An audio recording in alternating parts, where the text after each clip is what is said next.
On a November morning in 1977, Carl Brennan stood in front of a rusted Mack wrecker and felt something nobody else at the auction felt.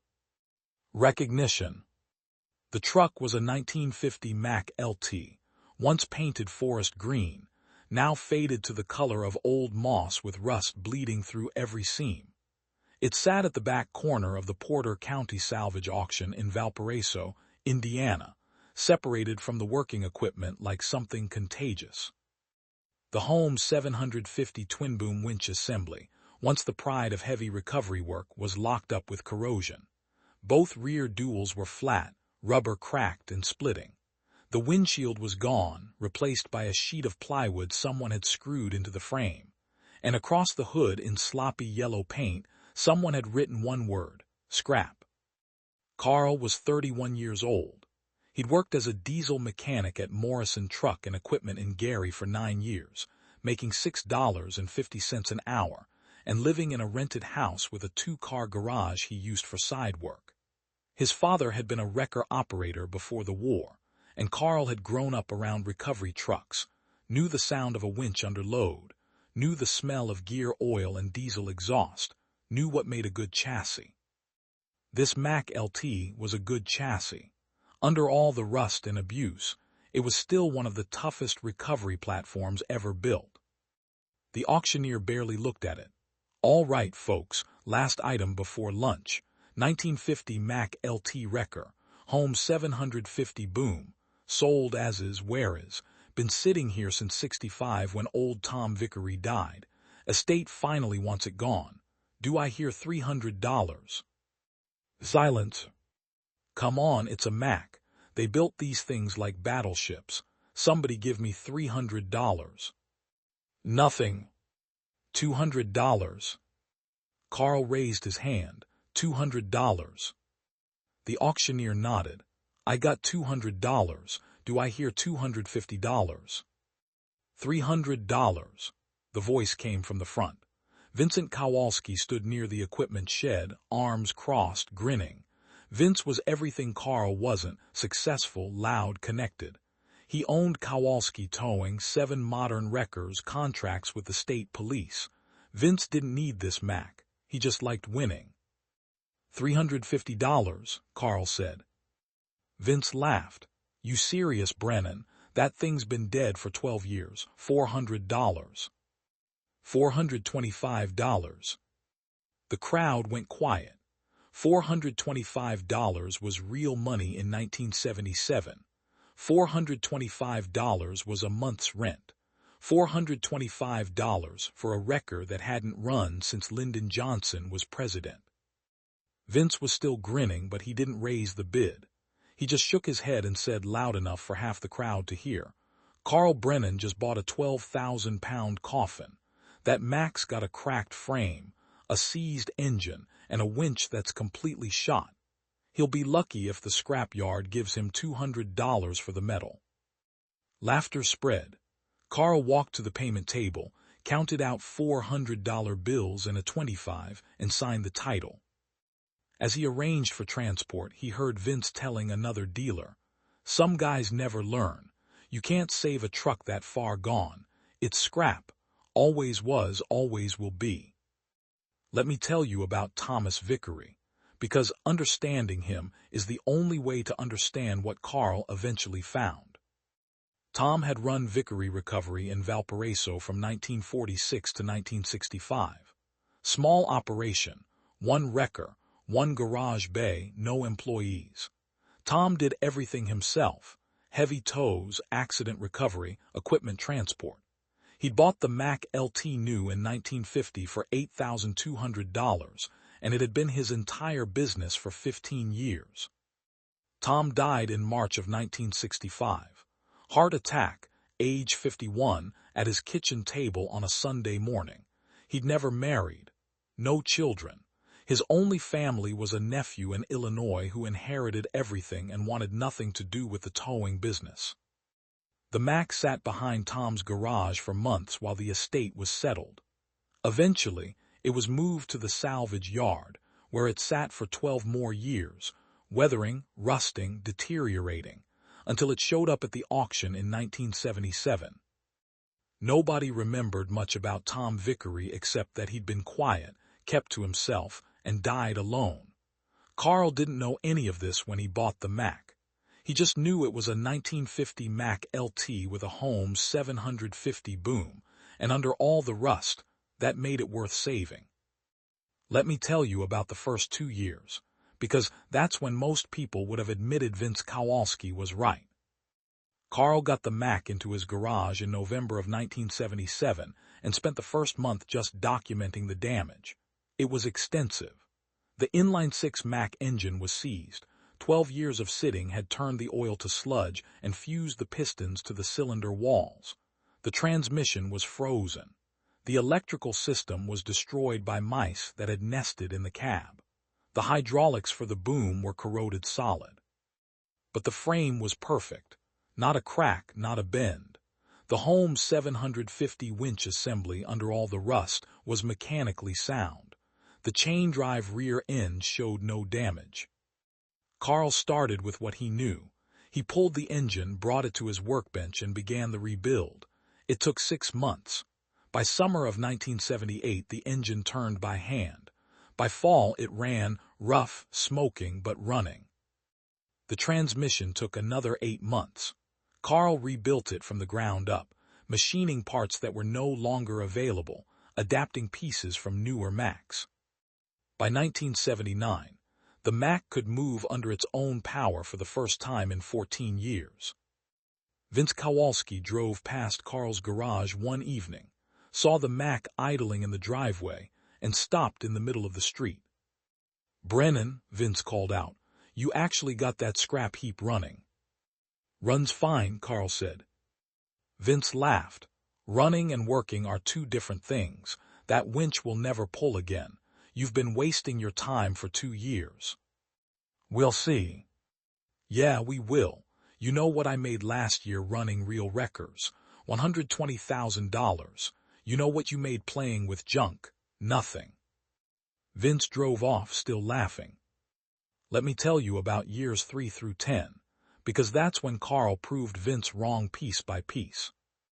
By 1980, Carl had the Holmes 750 winch operational.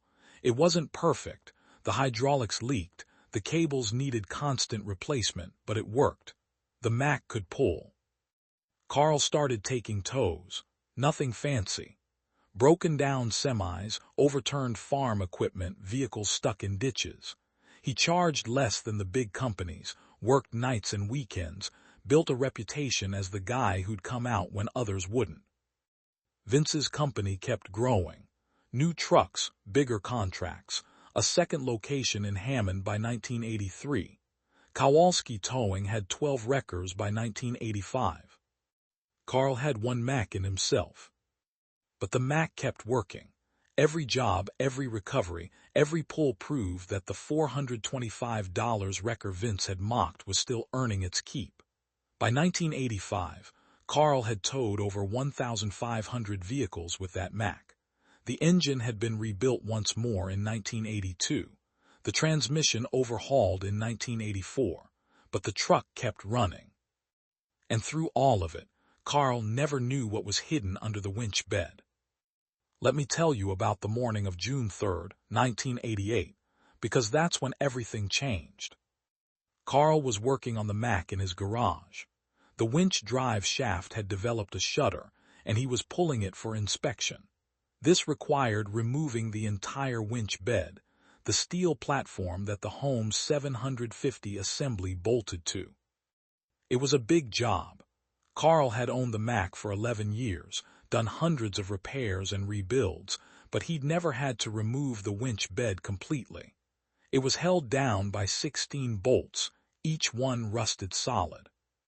It took him 3 hours to get the last bolt free. He used a hydraulic jack to lift the winch assembly, then slid the steel bed forward on improvised rollers. Underneath, bolted to the frame, was a military ammunition box. Carl stared at it. The box was olive drab, about 18 inches long, 12 inches wide, 8 inches deep. U.S. Army markings were still visible through surface rust. It had been welded to the frame with rough, amateur welds. Someone had put it there deliberately and made sure it would stay. Carl's hands were shaking as he cut through the welds with an angle grinder. He lifted the box free, set it on his workbench, and opened the latch. Inside were three things. First, a military service record. Thomas J. Vickery, U.S. Army, 2nd Infantry Division, European Theater, 1940-31945. Second, a Purple Heart medal in its original case. Third, a letter, handwritten on notebook paper, dated February 1965, 1 month before Tom Vickery died. Carl sat down on his garage floor and read it. Let me tell you what the letter said, because this is where Tom Vickery's real story begins. To whoever finds this, my name is Thomas Vickery. If you're reading this, I'm dead, and you found what I couldn't bear to keep in my house but couldn't throw away either. The Purple Heart is mine. I was awarded it in 1944 after the Battle of the Huichin Forest in Germany. I was 30 years old, a combat engineer, clearing minefields under fire.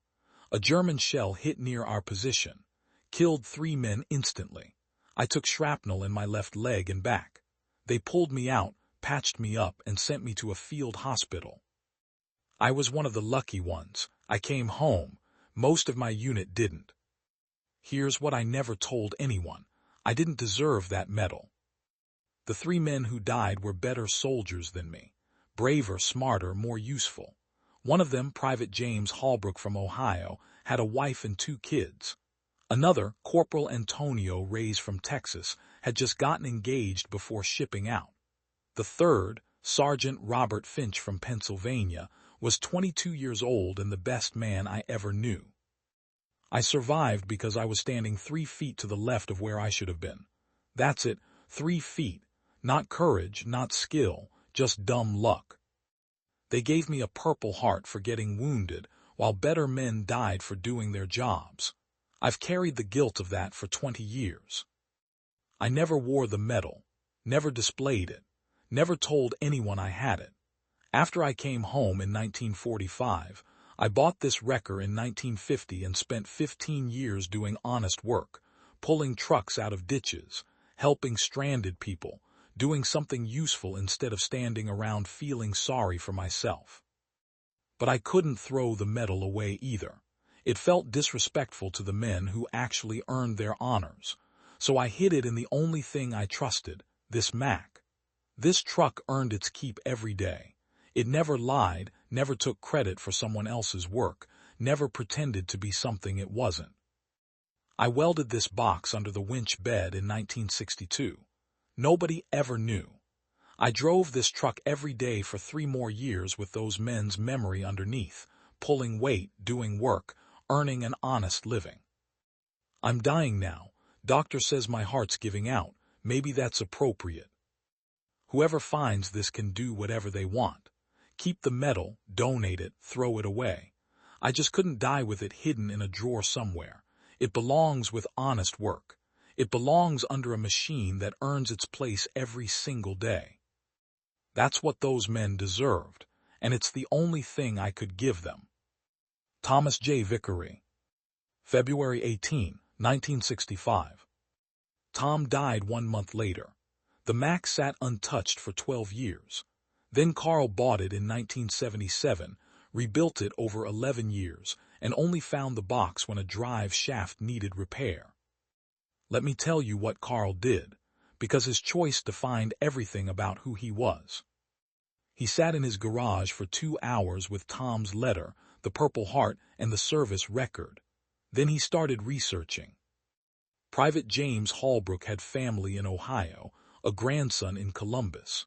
Carl contacted him, explained everything, sent him a copy of Tom's letter. The grandson cried on the phone.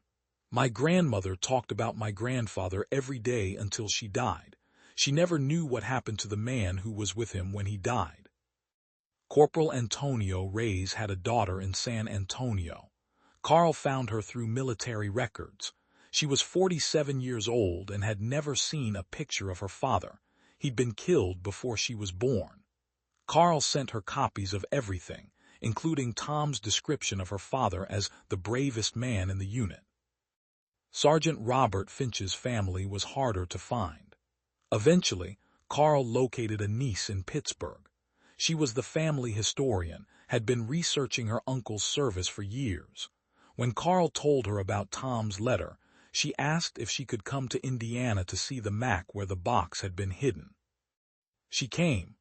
Carl showed her the truck, the winch bed, the exact place the box had been welded. She stood there crying, touching the frame where her uncle's memory had been carried for 23 years. "He didn't need to feel guilty," she said. "My uncle would have been glad someone survived to tell people what happened."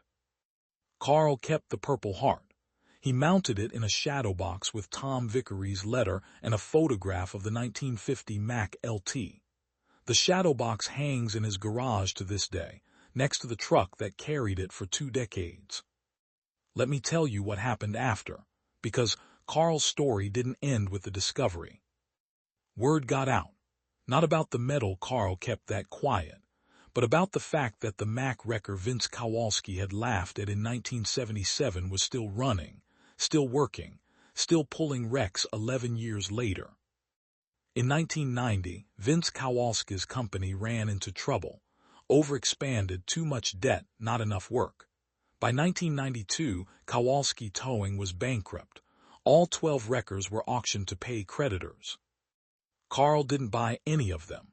He just kept running his one Mack, doing the work nobody else wanted, building a reputation that outlasted the biggest company in Northwest Indiana. The $425 Mack ran for 31 years under Carl's ownership. By the time he retired in 2008, it had towed over 9,000 vehicles. The engine had been rebuilt 4 times, the transmission 3 times, but the frame, the winch bed, the Holmes 750 assembly, the core of what made it a 1950 Mack LT, never quit.